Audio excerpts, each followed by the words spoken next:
Every story has a hero and every video needs a story. Today I'm going to teach you how to make this work. Coming up on Frame 316 Media.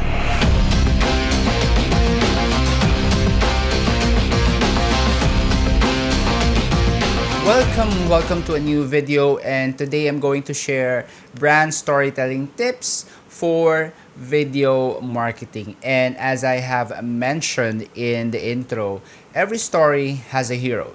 But in business storytelling, how do you come up with a hero? In times where a majority of customers see brands as the antagonist, or the villain, it's probably too hard to come up with a hero, for your brand and for people to watch you. First, let's look at the three types of stories for three types of companies. When the company is the protagonist, we call this a resource-centric story. This is the most common type of company because what company will not want to have their own brand as the focus of the story? You would often hear this company talk about how good they are, how they are the best at what they do. Don't get me wrong, I have nothing against these companies. It's how they prefer to do things, and they have gained a lot of success in doing this type of storytelling. So, all good. When the product is the protagonist, this is a product-centric storytelling. Not all products can have a story attached to them, nor is it easy to craft a story that centers around the product. But for fast food brands, it's a norm to focus on the product in their storytelling. What if the customer is the protagonist? This is what we call a service-centric storytelling, and in my opinion, this is the type of storytelling that is the most relevant to the customers who would listen to your stories. The protagonist that I'm talking about is the hero of your story. There's no right or wrong way to doing this. You need to do this in a way that your customers will root for that hero. The point of a story is to create empathy between the audience and the hero. Remember that.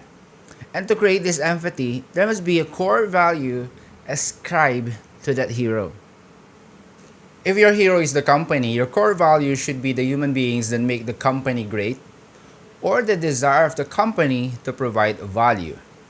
You should not stop at pointing to the company as the absolute source of value. A great company will only be as great as its people. And this has to translate into the stories that you tell.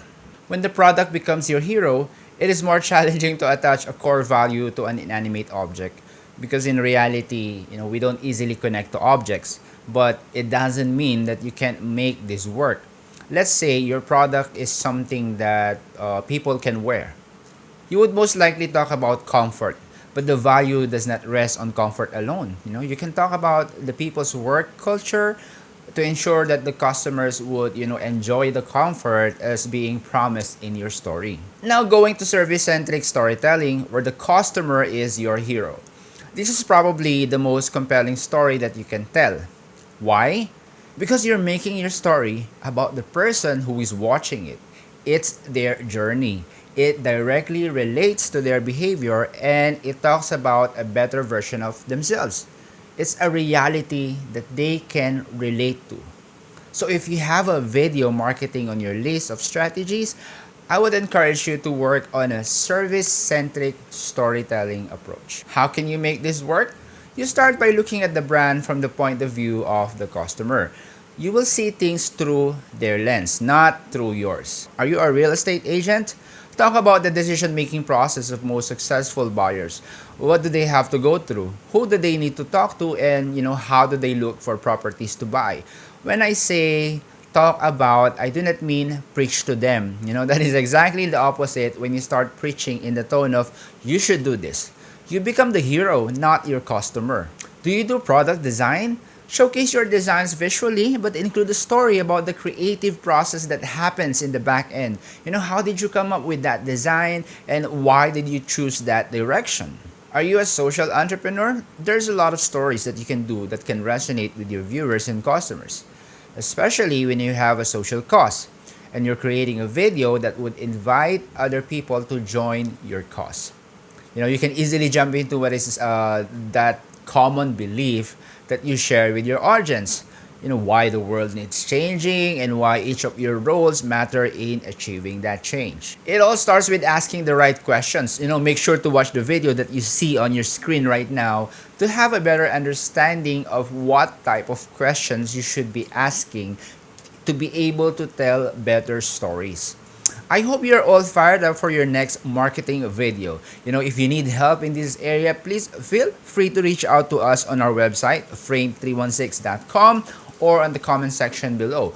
We would be glad to help you in any way. If you're finding value out of this video, please make sure to subscribe and hit the notification bell so you wouldn't miss out on videos like this in the future. So, it's time to go to work. It's your time to grow. Thank you for watching and see you on my next videos.